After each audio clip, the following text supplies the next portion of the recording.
Have you ever dared to walk into a billionaire's mansion with nothing but a scar as proof you belong there? Abeni, a young orphan girl carrying her 3 baby siblings, knocks on the gate of Omari, a powerful African billionaire. But there's something strange. The scar on her wrist matches a symbol from Omari's recurring dream, where a woman saves his life. But here's the shocking truth. Not everyone in that house wants her there. Omari's own brother and his girlfriend are secretly plotting to erase him from the family legacy. And the only person who can stop them? He throws her out into a storm, thinking she betrayed him. This isn't just fiction. It's built on real psychological patterns of betrayal among the elite and the raw survival instinct of a woman with nothing left to lose. Watch and you'll witness a plot twist no one sees coming, a survival kiss that stops a kidnapping, and the downfall of a dynasty, triggered by one girl they thought was nobody.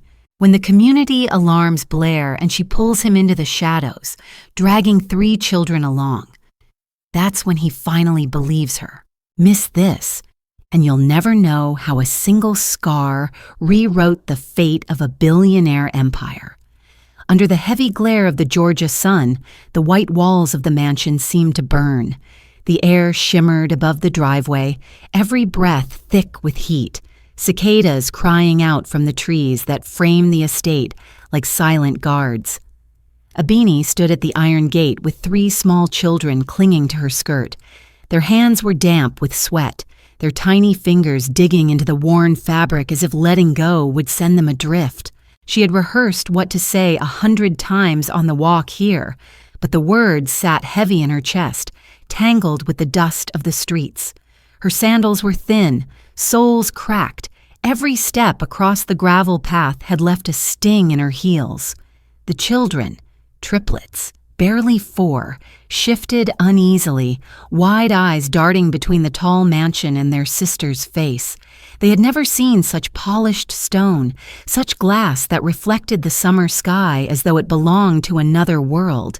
The gate creaked, slow and deliberate, as if testing her resolve. From beyond, the hum of an engine deepened into silence. A sleek black car glided into view and rolled to a stop beneath the arching shade of oak trees. The driver stepped out first, opening the back door. And then he appeared. Omari, the man who carried his fortune like armor.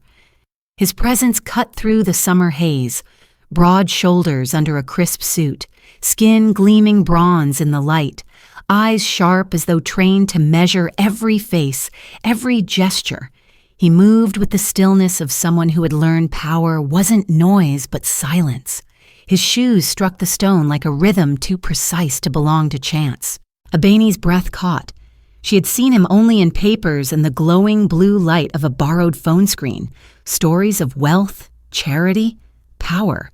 But never like this, never within reach. Omari reached for the briefcase handed by his assistant, ready to stride into the mansion. But something shifted. His gaze faltered, then froze, not at her face, not at the children clinging like shadows to her sides. His eyes narrowed, fixed on her wrist. The scar, a swirl etched into skin, pale against her dark tone, twisting like an ancient pattern left by fire and healed wrong. For years, it had been only a mark she could not explain, a memory her body carried without words. Now, under the blaze of the sun, it caught Omari's stare like a hook. His pupils widened, the briefcase slipping slightly in his grip before he tightened it again. For an instant, his composure cracked. His jaw clenched, and she saw something raw flicker in his eyes, recognition or fear or both. The sound of a door opening broke the moment. From the mansion's wide veranda descended a woman, draped in flowing silk, her hair a crown of silver threaded through black, her gaze unblinking. Nandi, his mother. Her voice floated, smooth as honey but edged with steel.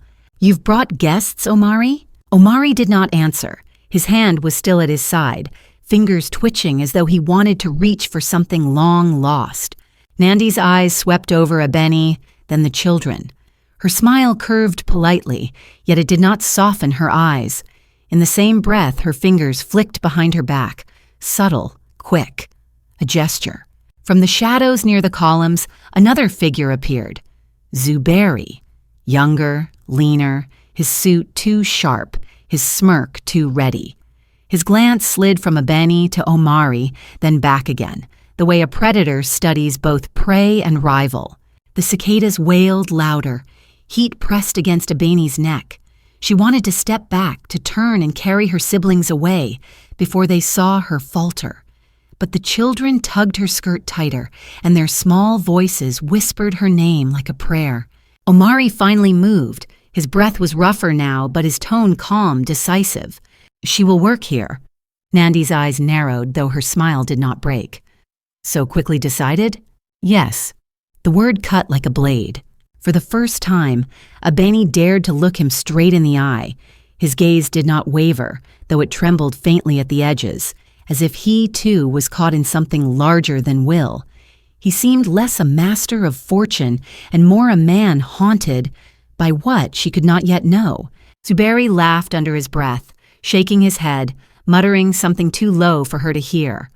But she caught the glint in his eyes, sharp and amused, and she knew she had been marked. The sun dipped lower. Shadows stretched across the driveway like reaching hands. Omari turned and walked inside, not once looking back, but the weight of his decision lingered in the air. Nandi's voice trailed after him, silk hiding knives. "If you trust so easily, my son, you may lose more than you imagine." The children's small feet shuffled against the gravel as Abeni stepped through the gate. Each step felt like crossing into another life, one lined with polished stone and glass, but thick with unseen eyes. She tightened her grip on their hands. Their bodies trembled against her, their breaths quick and shallow, and she knew they sensed the danger even without words. Behind her, the gate clanged shut. Omari had disappeared into the house, but the scar on her wrist still burned under his stare. She pressed her palm over it, though it pulsed as if alive. He had looked at it not with curiosity, but recognition, as if, in that single twisted pattern, he had seen a piece of his own fate staring back. The children clung closer. Their weight steadied her, even as fear churned in her stomach. She forced her shoulders straight, her chin high, though her pulse thudded against her ears. In the silence that followed, one of the boys tugged her sleeve, whispering, "Will he send us away?" She knelt, brushing dust from his cheek. "No, we're inside now, we stay." But as she rose, she caught sight of Omari once more through the wide glass doors. He stood still, his silhouette framed against the burnished light. His hand lingered at his side, brushing the edge of his wrist, as though the mark on her skin had etched itself into him. And in that moment, with the mansion swallowing her and the children whole, the world seemed to tilt. The scar had spoken. Omari's stare carried not just recognition, but an unspoken question, heavy and unrelenting, one that bound them both before either could choose. And Abeni, her heart pounding, felt the air tighten, as though destiny itself had locked the gates behind her. The glass of the chandelier above her shivered faintly, as if some hidden hand had touched it. Abeni froze, broom in hand, her body tight as a string pulled too far. The grand hallway of the mansion should have been silent at this hour, filled only with the scent of polished wood and the faint hum of the air conditioner. Instead, the floor beneath her bare feet felt strange, grainy, as though she had stepped into a riverbed instead of marble tiles. She lowered the broom bristles and dragged them across the surface. The sound was wrong, like teeth grinding together.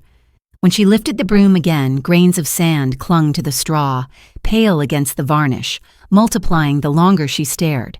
The entire floor was covered in it, not just a scattering, but a deliberate spilling.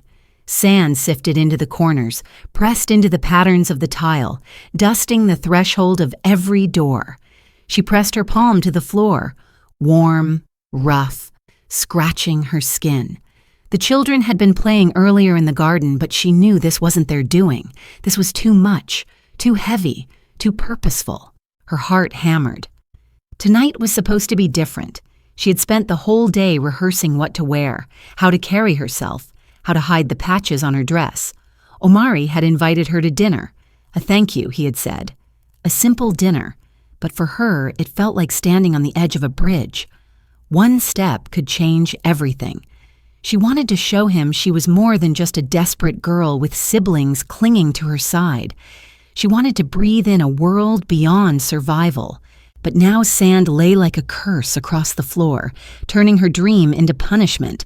She bent low, scooping the grains with her hands, coughing as dust rose into her nose. The clock on the wall ticked louder, every second striking like a warning. If she left the mess, they would accuse her of neglect. If she stayed, she would never reach the restaurant in time. From outside the tall windows came a faint shadow. She caught it in the corner of her eye, Zubairi leaning against the veranda railing, cigarette glowing between his fingers. His smile was quick, sharp, and gone before he turned his back. A shiver crawled down her spine. She returned to work, sweat dripping along her temples, the broom scraping against tile with an angry hiss. The children peeked out from the small room where she had tucked them, their eyes wide, not daring to speak. Her dress clung to her body, sticky with sweat, her throat tight with dust. Still she worked, gathering the sand into piles that seemed to grow as soon as she turned away. The phone on the console table vibrated. She wiped her hand across her brow, reached for it, and glimpsed the screen lighting up in the darkness. The name. Nandi. A message flashed. Her breath caught as she read. Don't let her near him. The phone went dark again. She returned it to the table with shaking fingers. The words rang in her ears. She wanted to believe the dinner invitation meant something, that Omari had seen past her poverty, her burden of 3 siblings, the scar on her wrist that seemed to unsettle him every time. But this message was a reminder. The house itself wanted to swallow her. Still, she pressed on, fighting the tide of sand with broom and cloth until her knees were raw against the stone. At last, the floor gleamed once more. Her chest heaved with effort, but she forced herself upright, checked the time, and felt her stomach drop. She was already late. She hurried to the room where the children waited. Stay quiet. Don't open the door, she whispered. Their hands clutched hers, unwilling to let go, but she kissed each forehead quickly before pulling free. The night air outside pressed heavy with moisture, carrying the scent of magnolia and gasoline. She ran, sandals slapping against pavement, heart thudding in rhythm with her breath. Lights blurred past, cars, street lamps, windows glowing with lives that would never know hers. She reached the restaurant district, her chest aching, her dress sticking to her back. Through the wide glass of a corner restaurant, she saw him. Omari sat alone at a table set for 2, his posture rigid, his gaze lowered to the untouched glass of water before him. The chandelier above cast light across his shoulders, but his expression was shadowed. Her hand pressed to the window as if it could close the distance, but she didn't step inside. Her reflection in the glass stared back at her, hair damp with sweat, dress wrinkled, skin streaked with dust. Not the picture of gratitude and dignity she had dreamed of presenting. She couldn't bear to let him see her like this. And then, beyond him, a flicker, a movement near the back of the room, a figure shifting in the dimness, half hidden, watching Omari. The stillness of that presence froze her in place. It wasn't the idle glance of another diner. It was something sharper, darker. Her chest tightened. She tried to step closer, but her feet refused. The fear of being seen by him warred with the fear of leaving him exposed. She stayed at the window, trembling, as Omari lifted his watch, sighed, and rose from the table. The glass reflected her own tears before she turned away. Far behind her, in the shadows of the street, another figure slipped deeper into darkness. Someone had been waiting for this moment. Not her. Him. Abeni pressed her fist to her chest. She had thought tonight would bring her closer to Omari. Instead, it had drawn unseen eyes closer to him. And she had no proof, no words, only the image of that still figure waiting for the moment he stood. The night swallowed her as she stumbled back into the street, her heart hammering. Somewhere in the distance, she thought she heard laughter, low, cruel. She knew it belonged to the ones who had filled the floor with sand, the ones who wanted her gone. But what terrified her most was not their laughter. It was the silence that followed, a silence thick with the knowledge that Omari was not alone, not safe, and she was already too late. The glass trembled on the edge of the table. The restaurant's low music tried to weave calm into the air, but the rhythm of footsteps approaching broke it apart. Dark suits moved with rehearsed precision, their shoes clicking in unison, their presence swallowing the warm chatter of the evening. Abeni's heart clenched as she saw them through the haze of candlelight and laughter. 3 men, their expressions carved from stone, their movements too controlled to belong to ordinary guests. They carried no menus, no words, only silence that pressed against her chest like a hand forcing her breath down. She knew what they were, not patrons, predators. The way their eyes slid toward Omari, not directly but through glass reflections, through shadows, was enough. The men stayed patient, their jackets falling stiffly, shapes beneath hinting at what they carried. They would not act here in plain sight, not with cameras watching, not while Omari sat in the pool of light at his table. They were waiting for the moment he rose, the moment he crossed into shadow, out of frame. Her body moved before her mind did. She pushed through the doorway, the maitre d's voice calling after her, but she didn't hear. All she saw was Omari, lifting his hand to call the waiter, preparing to stand. She saw the flicker of movement from the men in suits, muscles tightening like predators ready to strike. Her pulse screamed in her ears. She had seconds, maybe less. Words would fail her here. If she shouted, Omari would laugh it off, or worse, the men would vanish into the crowd only to return later. She had no weapon, no proof, only desperation. She reached his table, her breath sharp, her hands trembling. Omari's eyes lifted to her in surprise. For an instant, confusion furrowed his brow, annoyance quick on its heels. Then she leaned forward, pressing her lips to his. The world snapped still. The clatter of silverware and quiet laughter at nearby tables blurred into silence. Her lips were warm against his, but the kiss was not passion. It was shield, a sudden lock that held him in place. Behind her, the men in suits froze mid-step, their path broken, their eyes narrowing. Cameras above still captured nothing but a man and woman locked in what seemed an intimate moment. Their plan unraveled in a heartbeat. Omari stiffened, his chair unmoving, his breath caught between disbelief and fury. His hands, rigid against the table, curled into fists. She felt his pulse quicken, not with tenderness but anger, confusion, disbelief that she had crossed into his world so boldly. When she drew back, the chandelier's light caught the edge of his glare. His voice was low, sharp as a knife against glass. "What are you doing?"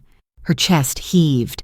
She wanted to tell him everything, the shadows, the men, the danger stalking his steps, but the words tangled on her tongue. She could only manage, "They were coming for you." He followed her gaze to the edge of the room, but the men were gone, already melting into the crowd, leaving no evidence of their intent. Only empty chairs, the faint swirl of dark jackets disappearing through the door. His jaw tightened. Enough! He rose abruptly, towering over her, his chair scraping against the floor with a sound that cut through the murmur of the restaurant. "I will not be made a fool of." The sting in his tone made her flinch. Heads turned. She reached for him, desperate. "I swear I—" Silence. His hand cut the air between them. The waiter stepped back nervously. The room's warmth collapsed into cold. He turned, leaving his glass full, his plate untouched. His stride was hard, each step a dismissal. Abeni followed, panic rising, but the steel in his shoulders warned her away. By the time he stepped out into the night, his decision was sealed. Back at the mansion, the gate's iron groaned as it opened. The children stirred from sleep, confused by the rush of footsteps and the weight of her silence. They clung to her skirt, sleepy eyes searching for answers. But Omari's voice shattered whatever hope she carried. "You and those children are finished here." The words hit her like stone. He stood in the foyer, framed by the chandelier's glow, his face carved into ice. Nandi watched from the staircase, her silk robe glinting, lips curved in satisfaction. Zuberi leaned lazily against the wall, arms folded, eyes gleaming with triumph. Abeni's knees weakened, but she held her ground. "Please, at least listen." "I listened the moment you walked into my house," Omari snapped. His gaze flicked once more to her wrist, to the scar that had haunted him, but he shook it off with visible effort. "And I was wrong. You're nothing but trouble." The children began to cry softly, clutching at her arms. She bent to gather them close, her throat raw. She wanted to scream the truth, that she had saved him, that his life had been inches from danger. But every eye in the room was against her, every shadow heavy with judgment. The great door opened. Cold night air flooded in. Omari gestured, final and unyielding. "Leave." Her heart cracked with the sound. She carried the children past him, each step burning, each sob behind her like a nail in the coffin of her hope. The iron gate closed with a clang, louder than thunder, sealing her out. For a moment she stood on the sidewalk, the children huddled against her, their tears wet against her dress. The street lamps buzzed above, throwing long shadows across the empty pavement. She looked back once. Through the tall glass she saw Omari still standing where she left him, his hand brushing absently against his own wrist, his face unreadable. But in his eyes, even from that distance, there flickered something she couldn't name. Not relief, not certainty. Something unsettled, as if the scar on her skin had etched itself into his soul. She pressed the children to her chest and walked into the night, her breath trembling. The sound of their small feet on the pavement mixed with the echo of Omari's final word, the word that had cut her ties to the mansion. Yet deep in her chest, beneath the ache and rejection, a whisper of dread lingered. The men in suits had not vanished. They were still out there, watching, waiting. And now she was gone. Omari no longer believed her, and danger was closer than ever. Rain lashed against the market stalls like 1,000 pebbles flung from the sky.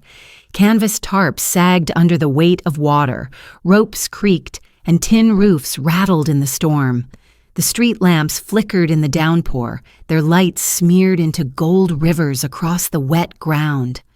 Abeni's shawl clung to her shoulders, heavy with rain, her breath misting in the cold air as she pulled the 3 children close to her. The storm drowned out nearly every sound, but beneath its roar she caught voices, low, deliberate, slicing through the chaos with dangerous clarity. She slowed her steps, her sandals sinking into mud, the children tugging at her skirt. At the far end of the street, a cluster of men stood beneath the crooked shelter of an abandoned stall, hoods drawn low, their cigarettes glowing faintly. Their words rose and fell in rhythm with the storm. She tilted her head, heart pounding, trying to piece together fragments. The meeting. Big money. Move before he signs. Take him tonight if we must. Her throat tightened. The name wasn't spoken, but she didn't need it. Omari. The storm could not hide the intent in their voices. Abeni pressed a finger to her lips, urging the children to stay quiet. Their eyes, wide with fear, followed her every gesture. She crouched, hiding them behind baskets left abandoned in the rain, then leaned closer to the shadows. The men shifted, one passing a phone to another, its glow illuminating features sharp with hunger. Their talk was coded but clear enough. She pieced it together with each word. They were planning something at his company meeting, something bigger than what she had feared before. Her pulse throbbed in her ears, drowning out the storm for an instant. Then a laugh rang out, soft, mocking, painfully familiar. She turned her head and froze. Under the canvas of another stall stood Salima, her hair pulled back, her coat untouched by rain as though the storm itself dared not touch her. She leaned close to a man hidden in shadow. Abeni's stomach twisted when the man shifted forward, his profile sharp against the light. Zuberi. The air in Abeni's lungs vanished. She had feared Zuberi's cruel glances, had felt the sting of his laughter at the mansion, but seeing him here, conspiring with Salima, crushed what little hope she had left that perhaps she had misjudged. Their bodies angled toward each other, heads bowed as if lovers sharing secrets, but their words were business, not tenderness. Salima's hand brushed his arm lightly, her lips curling into a smile meant for him alone. For Omari, she wore another mask, but here her eyes were clear, sharp, cold. Abeni stumbled back, her hand gripping the wooden post of a stall. The storm's fury blurred around her. Betrayal spread like poison in her veins. It wasn't just strangers plotting against Omari, it was his own blood, his brother, and the woman he believed to love him. The children whimpered softly. She crouched again, shielding them, her fingers brushing their wet hair back. "Quiet," she whispered, though her voice shook. Her eyes darted toward the main road. She had to get them out before anyone noticed. But before she could move, another vibration split the air, a phone buzzing. Nandi's name glowed on the screen of one of the men. He angled his body away as he read the message, shielding it from the rain, but a fragment of the glow reflected in a puddle. Just enough for Abeni to catch it. Not words, numbers, letters, strung together like code. Her mind whirled. Nandi, his mother, the voice of the mansion, the silk smile that always concealed steel.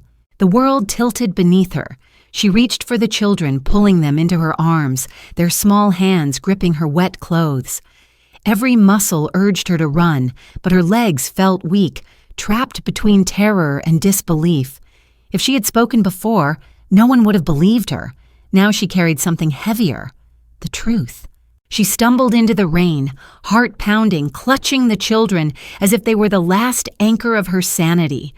Behind her, voices rose again, laughter lost to the storm. She didn't dare look back. She darted through the market, the storm battering her face, the cries of the triplets muffled against her chest. Lightning split the sky, white fire stretching across the rooftops. For a brief instant, the entire market glowed. And in that cruel flash, she saw Omari's face in her mind, the trust he had placed in Zuberi, the devotion he had offered Salima, the disdain he had turned on her. He thought her desperate, a liar. He had thrown her out into the night, and now she alone carried the truth that could save him. Her lungs burned as she ran, the rain blinding, her sandals sliding against the flooded street. She whispered silent prayers between gasps, prayers that she would reach safety, that the children's small bodies pressed against her would remain warm, that the storm would hide her before anyone saw. At the edge of the market, a car engine roared. She pressed herself into the shadow of a crumbling wall, clutching the children tighter, her breath shallow. The headlights sliced across the rain, too close, too searching. She waited, trembling, until they passed, until only the echo of water dripping from the rooftops remained. When she finally moved again, her body felt hollow, filled only with the weight of what she carried. She had seen their faces. She had heard their plans. She had witnessed the message that tied it all together. Zuberi, Salima, Nandi, and Omari, blind in the mansion, trusting the very hands that built the trap around him. Her tears mingled with the rain as she stumbled onward, the children clinging tighter, their sobs small and broken. She kissed the crown of each wet head, whispering, "We'll be safe, I promise." But even as she spoke, her chest constricted with dread. The storm thundered, drowning her words. Above the market, neon lights flickered and died, leaving the street in near darkness. The smell of wet earth, gasoline, and frying oil clung to the air. Somewhere a door slammed, echoing down the narrow alleys. Abeni pressed forward, each step heavy, the children's weight dragging against her.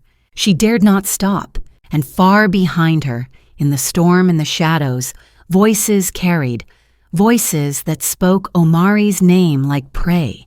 She pulled her shawl tighter, lifted her chin against the storm, and kept moving. Her heart ached with the knowledge that no matter how far she ran, she could not outrun the truth now burning inside her. She was alone with it, alone against all of them. And Omari didn't even know he was already surrounded. The first scream was swallowed by the dark. The conference hall at Omari's headquarters had been alive with voices only moments before. Glasses clinking, laptops glowing, executives shifting in their seats, while the rain drummed steadily against the high windows. Then the lights flickered. A ripple of unease moved through the room. The chandeliers trembled, shadows stretched long across the marble floor, and in an instant the power snapped out. Darkness crashed over them. The hum of the air conditioner died. The massive space filled with the shallow, nervous breaths of powerful men and women unused to fear. Papers rustled, chairs scraped, and then heavy boots struck the floor in rhythm, too sharp, too confident to belong to anyone invited. Masked figures surged through the side doors, rifles gleaming even in the scarce emergency glow. Shouts erupted, chairs overturned, the polished glass table shuddered as men scrambled for cover. And in that chaos, a figure darted in through the service entrance. Thin, drenched from the storm outside, hair plastered to her forehead, clutching her badge like it was a blade. Abeni. Her chest burned from running. Her clothes clung to her frame, her eyes searching desperately through the shadows. And then she saw him. Omari. He stood frozen at the head of the table, his expression locked between fury and disbelief, his people scattering like startled birds. He had always carried himself as though untouchable, but now the barrel of a gun gleamed inches from his chest. She didn't think. She pushed forward, ducking low as a shot shattered glass somewhere above. A guard grabbed her arm, then stopped when he saw the employee badge swinging from her wrist. Abeni gasped, "Let me through!" He hesitated, then shoved her toward the back corridor. "Go!" She plunged ahead, heart hammering, and caught Omari's arm just as the masked man barked an order. Omari whipped around, his glare sharper than the chaos. For a moment he thought she was another intruder, but then he saw the fear in her eyes, the children's faces flashing in his memory, the scar he could not forget. "Come with me," she gasped, pulling. He resisted. "What are you—" Another gunshot split the air. This one closer. A mirror shattered, raining shards across the marble. Omari's instinct overrode pride. He followed. The corridor smelled of burnt wiring and damp concrete. The red emergency lights pulsed, painting the walls in blood. Every step echoed with pursuit, boots hammering behind them, shouts ricocheting off glass and stone. Before the chaos, Abeni had thought of everything. She had pressed the children into the care of Kemi, the market woman who had once given her bread when she was starving. "Keep them safe," she had whispered, even as the little ones cried. "I'll come back." Now every step she took was a promise to those small hands she had left behind. They burst out the side exit into the storm-drenched alley, rain slicing into their faces.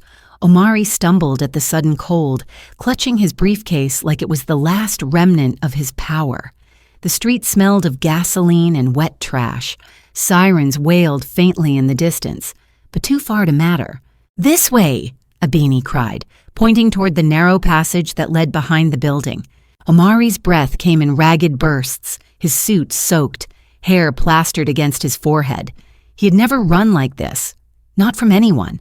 Not even when enemies tried to ruin him in boardrooms. But tonight, with shadows chasing and death so close, he was just a man fleeing. They reached the market street, half flooded with rain.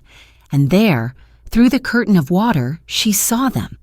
3 small figures huddled beneath Kemi's shawl, their eyes wide, cheeks streaked with tears. The triplets. "Abeni!" one cried. She lunged forward, gathering them in her arms, their warmth grounding her even as her lungs screamed for air. Omari stopped short, chest heaving, staring at the scene. For the first time, he saw her not as the desperate girl at his gate. not as the servant who had kissed him without consent, but as a shield, a mother, carrying the weight of 3 lives and still running back into fire for his. Behind them, boots splashed in the floodwater. Shouts grew louder. Abeni grabbed Omari's arm again. The children pressed between them. They ran, slipping through alleys slick with rain, crates toppling, dogs barking, neon signs buzzing overhead. Bullets tore the night. One struck a lamppost, sparks raining down. Abeni shoved the children beneath a wooden awning, shielding them with her body. Omari froze, watching as she absorbed every danger without hesitation, her arms stretched protectively, her chest heaving. Something cracked in him then. Not pity, not gratitude, something deeper, something he could not name. They dashed again, breathless, until the alley tightened into a choking narrowness. Brick walls closed in. The children sobbed, clutching her legs. Abeni's heart thundered against her ribs. Omari pressed his back against the wall, his hand shaking as he held the useless briefcase like a shield. For the first time in his life, wealth, power, his family name, none of it mattered, only survival. Abeni crouched, her hand brushing the children's hair, whispering against their foreheads. She lifted her gaze to him. Her eyes were fierce, not with anger, but with certainty. "Stay behind me." The words stunned him. No one had ever spoken them to him before. Not guards, not allies, not even his mother. "Stay behind me." The boots closed in. The storm raged above, thunder cracking like the sky itself was splitting. And then, at the alley's mouth, a figure appeared. Mask peeled away, eyes familiar. Zuberi. His smile gleamed like a blade. Omari's breath stopped. Betrayal, blood, and rain blurred together as the truth he had refused to see now stood before him. His brother, his own flesh, leading the hunt. The triplets whimpered, pressing tighter against Abeni. She gathered them close, her body trembling from exhaustion, yet her shoulders squared. Omari's chest tightened, something breaking loose inside him. For the first time, he felt the fragile line between his empire and nothing at all, and the only thing holding him from collapse was her. The storm screamed around them. The men drew closer. Omari whispered, voice cracking through the rain, Why would you do this for me?" But Abeni didn't answer. Her arms were full of the children. Her body was the wall between him and death. Her silence the only reply. And in that silence, Omari felt something shatter, an arrogance he had carried his whole life, leaving only raw, bewildered humanity.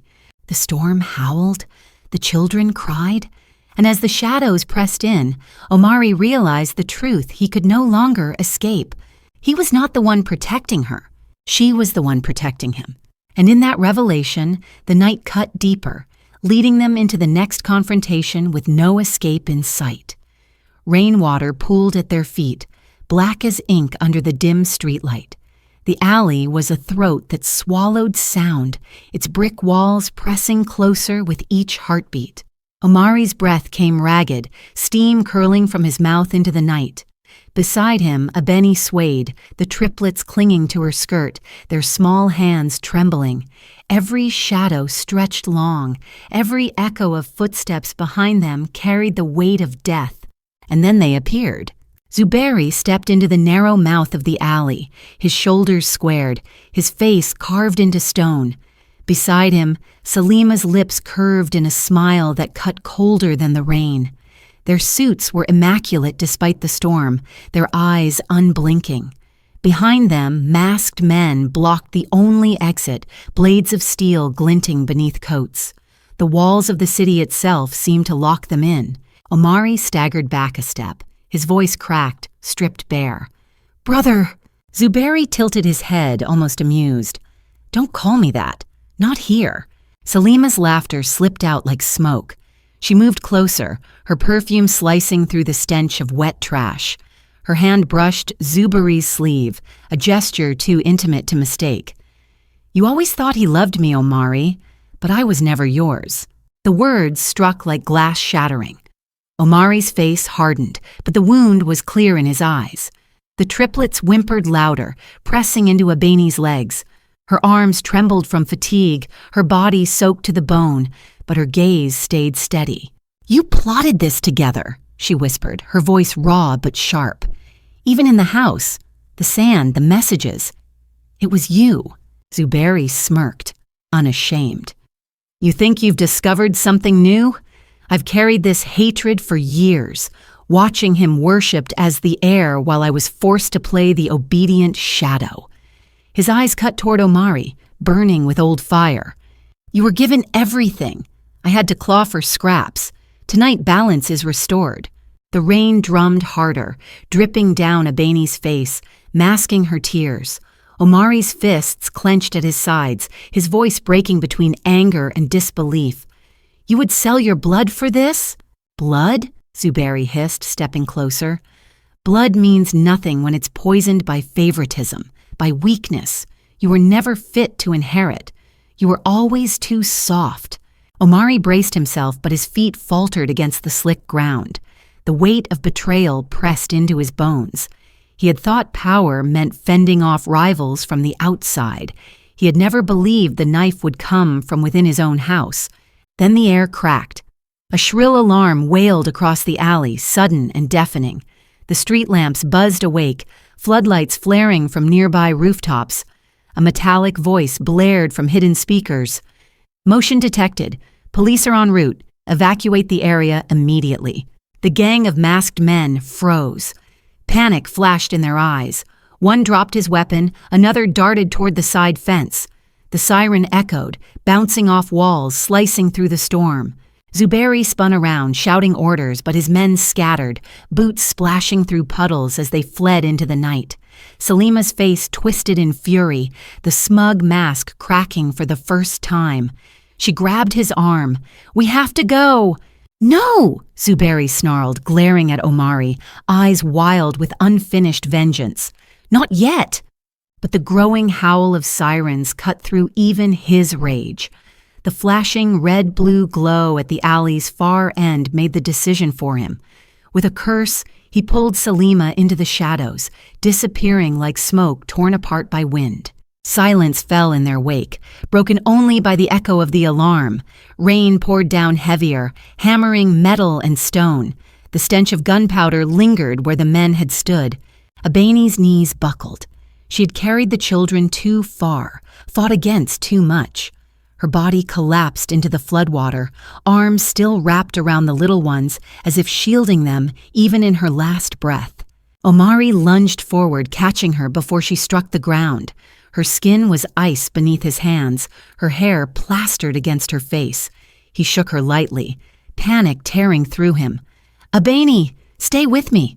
Her lashes fluttered, her lips trembling. "I told you. They were coming." The words pierced him. He had doubted her. He had cast her out. And even then she had returned. She had fought, bled, run through storms for him, for his life, for children who weren't even her own. He pulled her against his chest, the rain beating down on them both.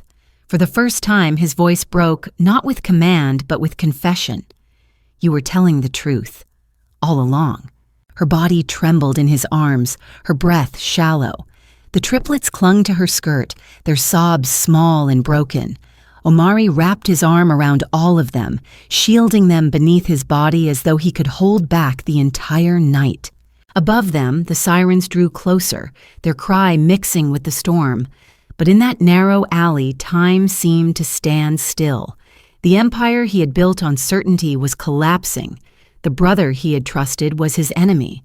The woman he had scorned was the only shield between him and death. He pressed his forehead against her damp hair, his voice a raw whisper. "I was blind."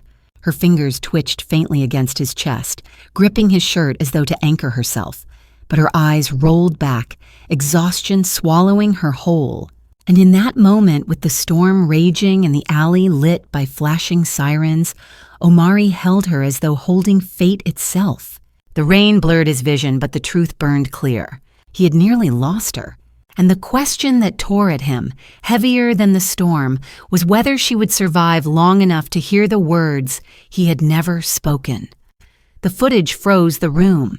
On the giant screen in Omari's private board chamber, the grainy image replayed again and again. Masked men swarming, guns drawn, the alley bursting alive with violence, and then the unmasking. Zuberi's face emerging sharp under the rain, his voice caught clearly in the community's surveillance mic. It was not rumor anymore. It was evidence. The Council of Advisors sat stiff, their chairs creaking in the silence. Security men lined the walls, their radios crackling faintly. The air smelled of ozone, the echo of the storm still lingering. At the head of the table, Baba Kola, the community elder and head of the neighborhood watch, stood with his shoulders firm. His voice cut through the static. "We brought this to you because there can be no mistake. This was not an outside attack. It came from within your family." Omari sat motionless, elbows on the table, head bowed into his hands. The scar of sleepless nights showed beneath his eyes, his jaw tight as iron. He had been raised to believe loyalty was the root of power. Now that root was rotting in front of him. Abeni stood in the corner, arms around the children, their faces hidden in her dress. She had been silent since they entered, her clothes still damp, her breath still shallow from the chase. She said nothing, but her presence filled the room like a wound that refused to close.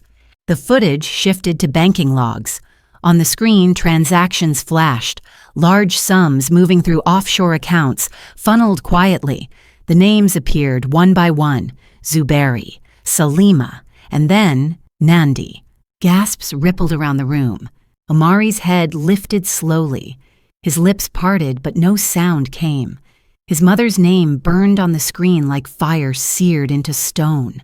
The woman who had raised him, who had shaped him, whose hand rested on his shoulder at every victory, now exposed as the architect behind betrayal. The door opened with a hush of silk. Nandi entered. She did not rush, did not falter.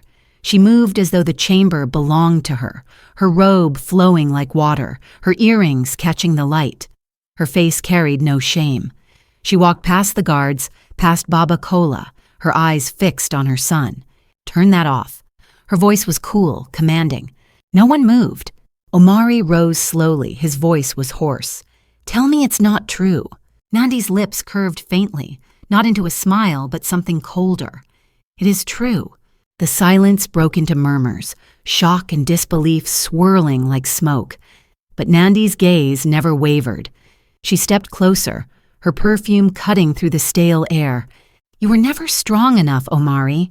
You inherited a kingdom of glass, and you let strangers walk through its halls. You would destroy everything your father built with your softness." His hands trembled at his sides. "You plotted with them, with Zuberi, with Salima." "I guided them," she corrected, her tone like steel hidden under velvet. "Because if I left everything to you, it would crumble. You mistake mercy for strength. You let your heart rule where iron is needed. I could not allow you to ruin us." Baba Kola's fist struck the table. "You endangered the entire community for greed." Nandi turned her eyes on him, unbothered. "You call it greed. I call it preservation. A dynasty cannot be left in the hands of a dreamer." Her words sliced into Omari, deeper than any blade. He stumbled back a step, his chest rising and falling too fast. The walls seemed to tilt, the lights too bright. Abeni stepped forward, her hand instinctively reaching as though to steady him, but stopped halfway, uncertain if her touch would be welcome. The children whimpered softly, sensing the fracture in the air. Omari's voice finally broke. "You are my mother."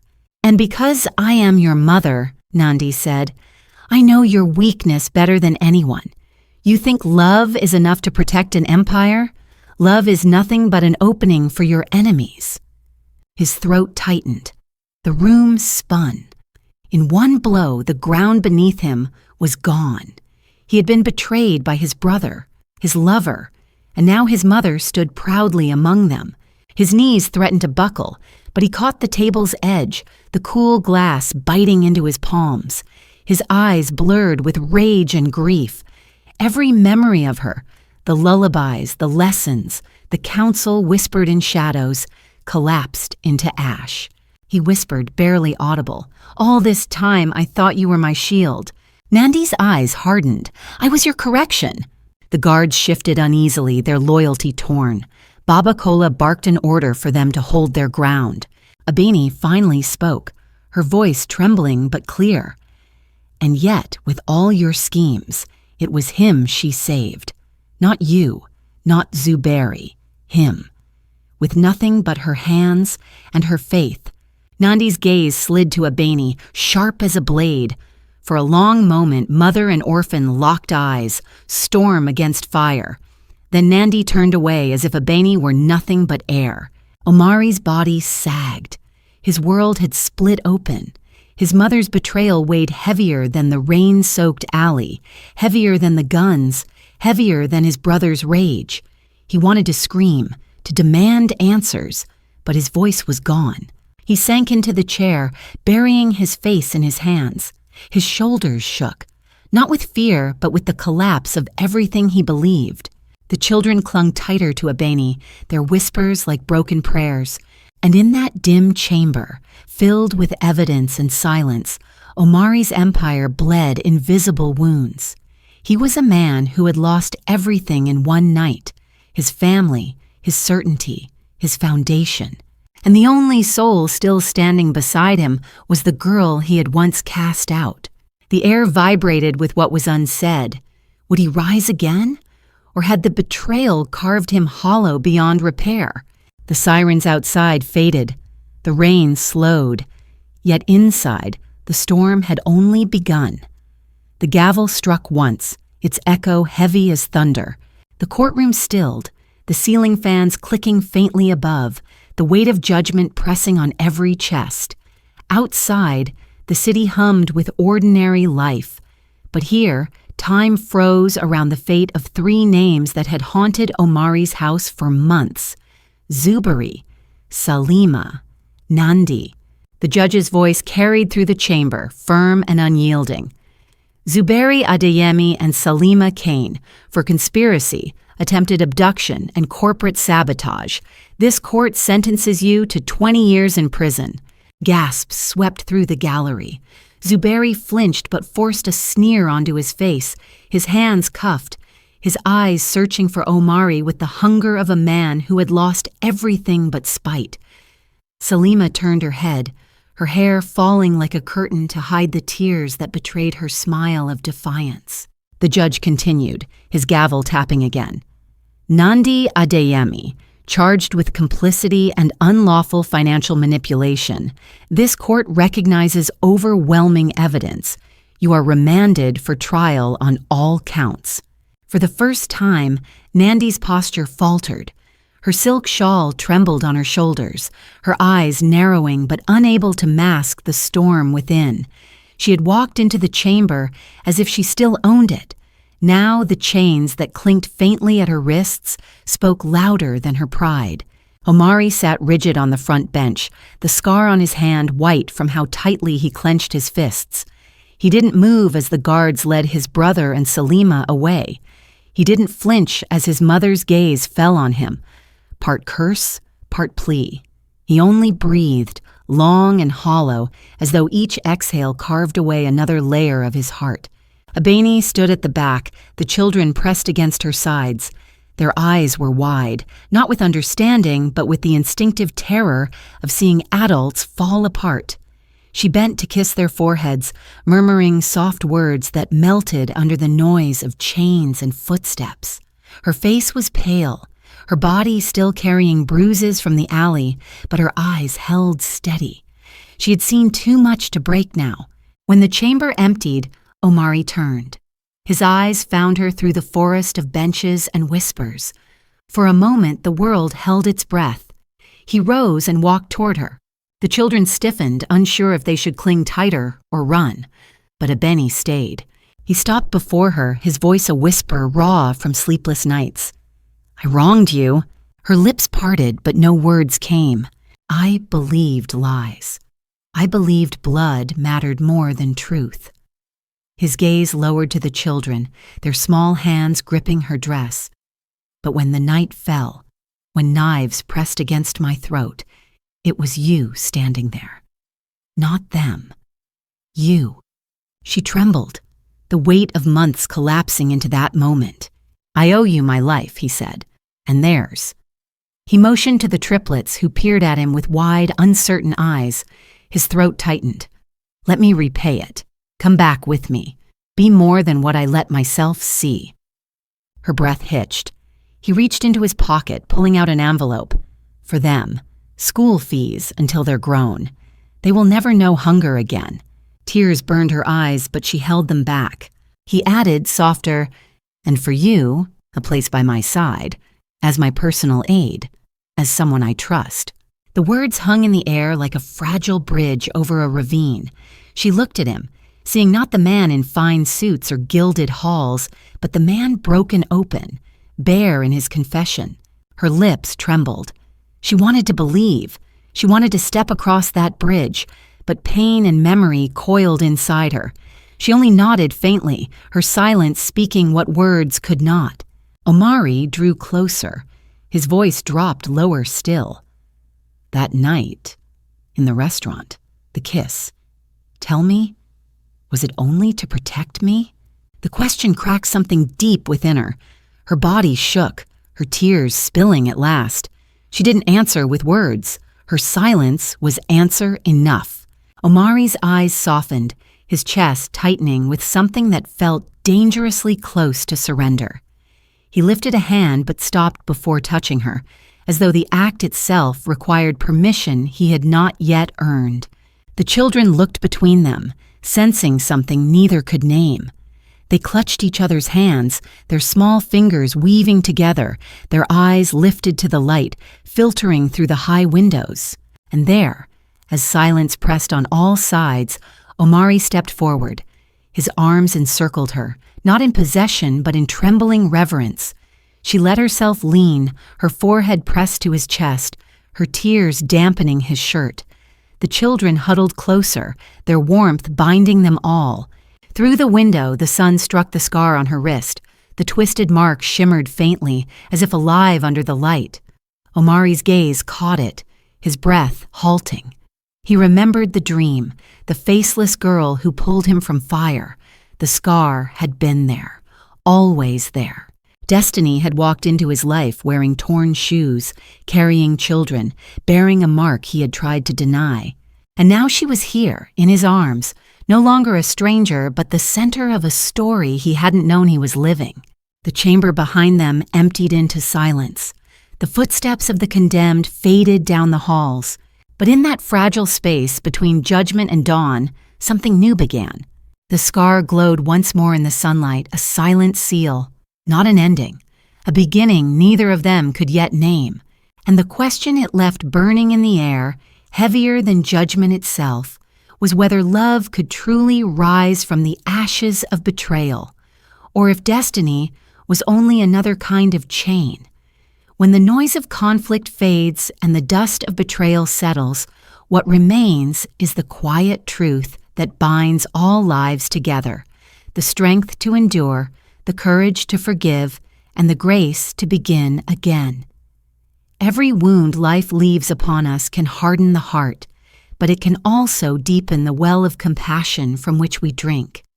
Out of loss grows a hunger for meaning, out of despair grows a seed of hope, and out of broken trust emerges the possibility of a bond forged not by blood or fortune, but by choice and sacrifice.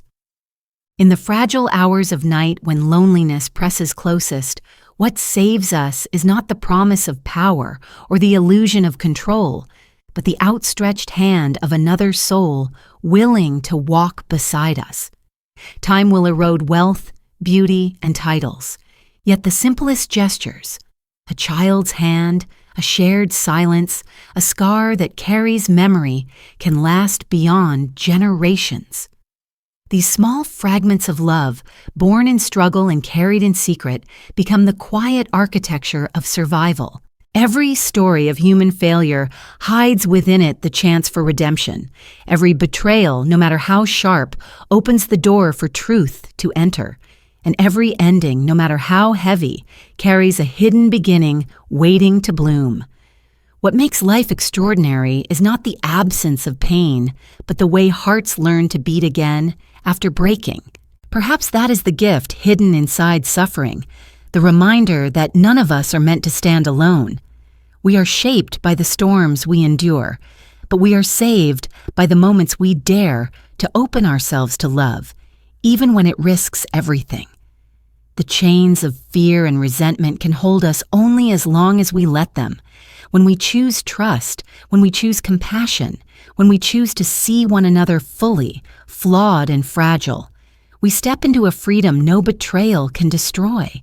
So let this story linger not as a tale of darkness, but as a quiet call to believe in the light that flickers even in the deepest night. May it remind us that no scar is meaningless, no act of kindness wasted, no truth too small to matter.